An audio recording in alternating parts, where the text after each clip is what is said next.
Hello friends, तो आज की इस वीडियो में हम बनाने वाले हैं एक रिचार्जेबल स्क्रू ड्राइवर। जिसे कैसे बनाते हैं मैंने इस वीडियो में बताया है, तो इस वीडियो में अंत तक बने रहना। फ्रेंड्स, अगर चैनल पहली बार आए हो तो सब्सक्राइब जरूर कर लेना। तो चलिए स्टार्ट करते हैं आज का ये वीडियो। फ्रेंड्स, यहाँ पे हमें 3.7 वोल्ट का इस तरह का एक लिथियम बैटरी लेना है और फिर हमें इसके ऊपर में इस तरह से इसे थोड़ा सा छील लेना है। इस तरह से इसके बाद हमें इस तरह से वायर कनेक्शन कर लेने हैं।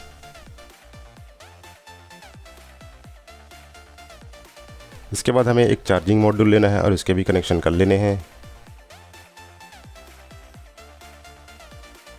इसके बाद हमें इस तरह के 2 कॉपर वायर लेने हैं और फिर हमें इसे इस बोर्ड में इस तरह से सोल्डरिंग कर लेना है।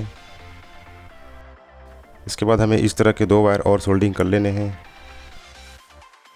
यहाँ पे हमारा सोल्डरिंग कंप्लीट हो चुका है। यहाँ पे ये 2 वायर हमारे कॉपर के जो 5 वोल्ट इनपुट के लिए है और ये जो 2 वायर है हमारे स्विच के लिए हैं जो कि आउटपुट में जाएगा।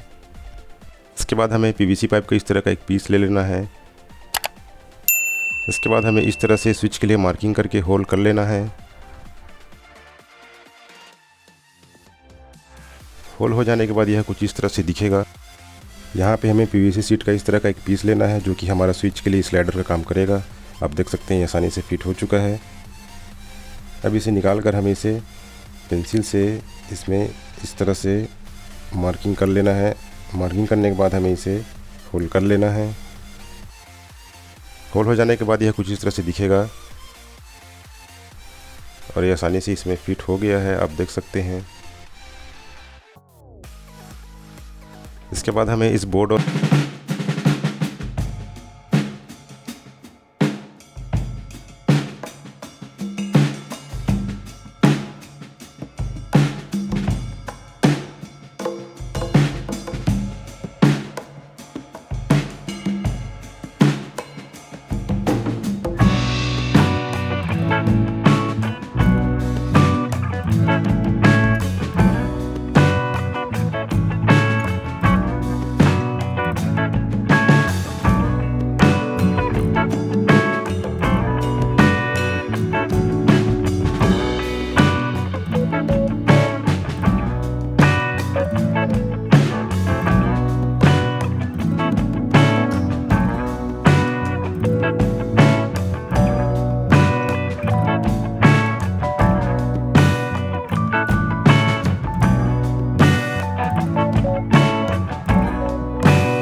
फ्रेंड्स, वीडियो कैसी लगी कमेंट बॉक्स में कमेंट करके ज़रूर बताना। सो मिलते हैं नेक्स्ट वीडियो में, तब तक के लिए गुड बाय, टेक केयर।